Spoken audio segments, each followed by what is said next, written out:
Kamu orang biasa, kerja tiap bulan, gaji ada tanggalnya.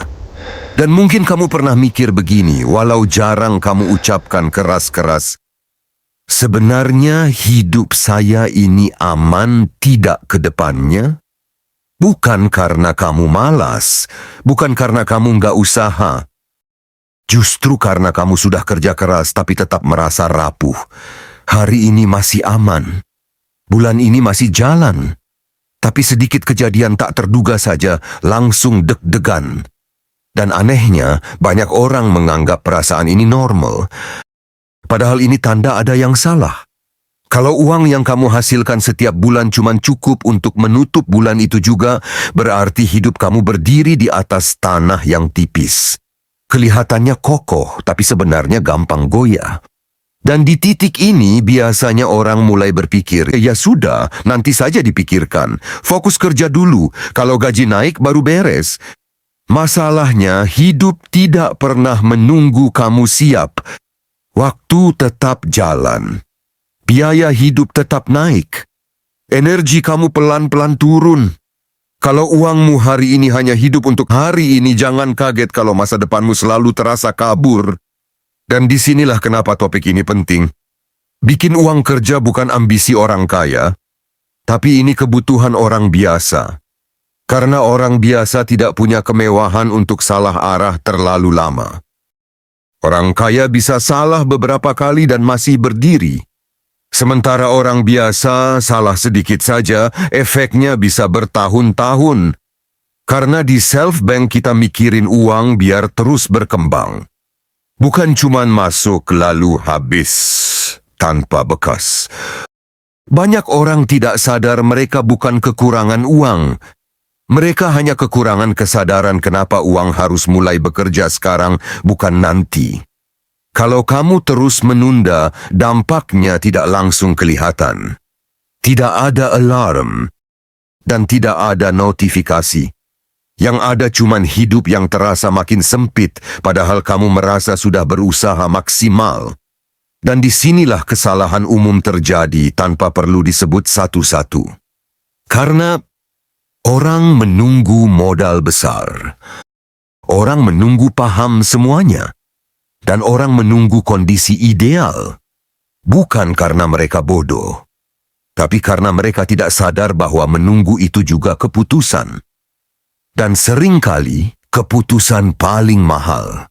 Setiap tahun yang lewat tanpa arah uang, posisi start kamu makin jauh ke belakang. Ini bukan ancaman dramatis, ini logika sederhana. Kalau uang tidak diberi tugas, dia akan habis. Kalau uang tidak diarahkan, dia akan ikut arus.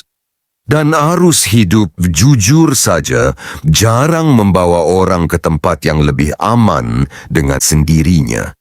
Jadi, sebelum kita bicara cara, instrumen, atau langkah apapun, kamu perlu pegang satu pemahaman dulu. Orang biasa tidak butuh uang banyak untuk mulai. Tapi orang biasa butuh alasan yang benar untuk berhenti menunda.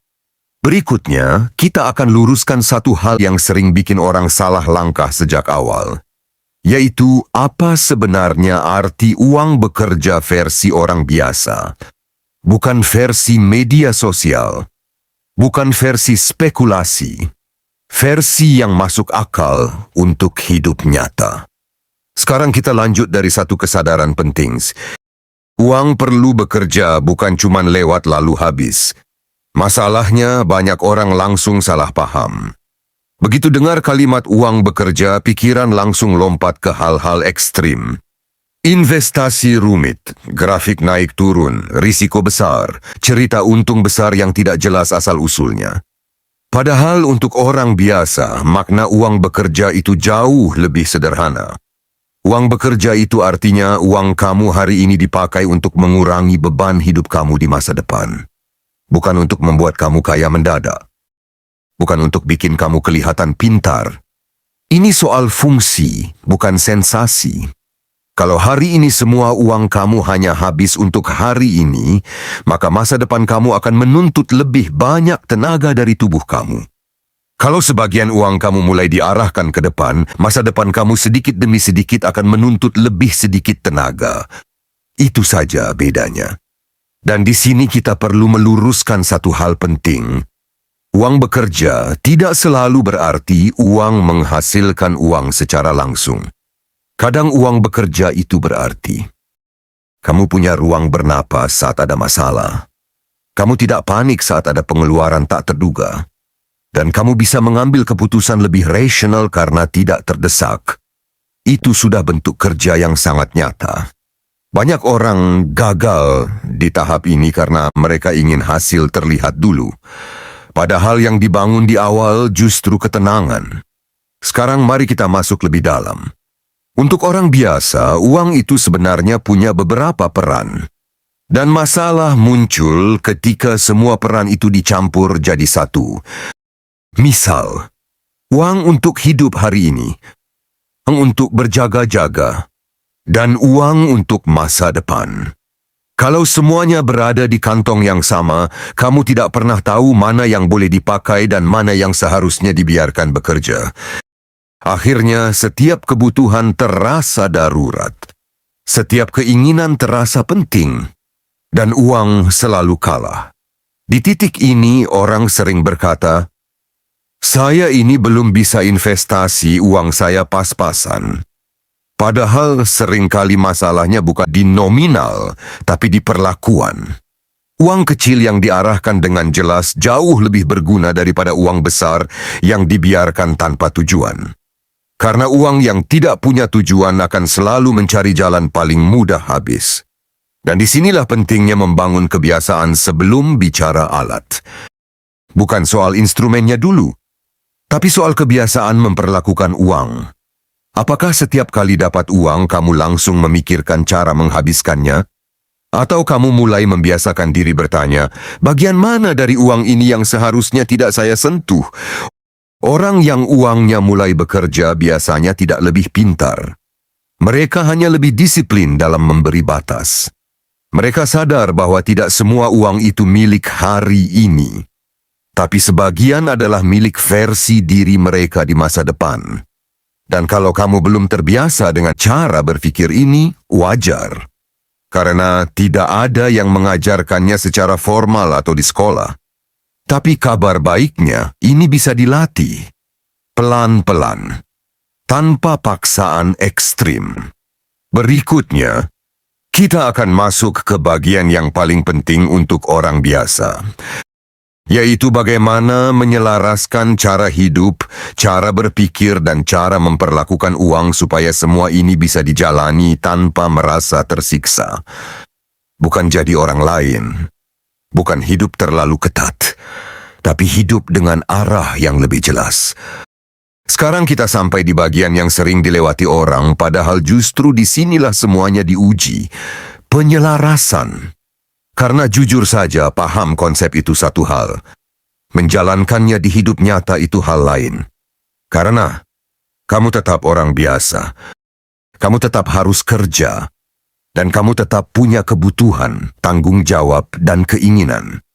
Jadi pertanyaannya bukan bagaimana hidup ideal tanpa celah. Tapi pertanyaannya adalah bagaimana hidup yang lebih aman tanpa harus mengorbankan kewarasan. Penyelarasan itu berarti kamu berhenti memaksa diri jadi versi orang lain.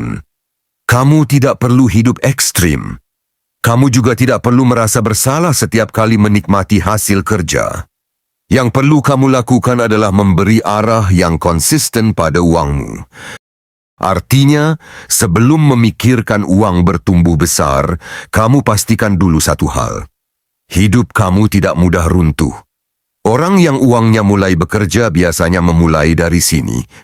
Mereka membangun lapisan aman dulu. Bukan karena mereka takut risiko. Tapi karena mereka paham satu hal, orang yang selalu cemas tidak bisa berpikir jernih. Ketika kamu punya sedikit ruang aman, keputusan kamu berubah. Kamu tidak reaktif. Kamu tidak terburu-buru. Kamu tidak mudah tergoda janji manis. Dan dari kondisi inilah uang benar-benar mulai bekerja. Bukan karena nominalnya besar, tapi karena kamu tidak lagi menariknya keluar setiap kali hidup sedikit goyah. Dampaknya pelan, tapi terasa. Kamu mulai merasa hidup tidak selalu darurat. Kamu mulai bisa melihat bulan depan tanpa rasa sesak. Kamu mulai bekerja dengan kepala lebih tenang. Dan ketenangan ini seringkali lebih berharga daripada angka di layar. Kalau kita rangkum seluruh pembahasan ini dalam satu benang merah, hasilnya sederhana. Orang biasa tidak kalah karena uangnya kecil. Mereka kalah karena uangnya tidak pernah diberi peran. Uang yang punya peran akan bertahan. Uang yang diarahkan akan tumbuh meski perlahan. Dan uang yang dibiarkan akan selalu habis seberapapun jumlahnya. Saya tutup dengan satu kalimat yang sejalan dengan cara berpikir ini. Greater than, quote, do not save what is left after spending, comma, but spend what is left after saving, quote, period. Jangan menabung dari sisa, tapi sisakan dulu sebelum digunakan. Maknanya jelas. Masa depan tidak bisa dibangun dari sisa-sisa hari ini.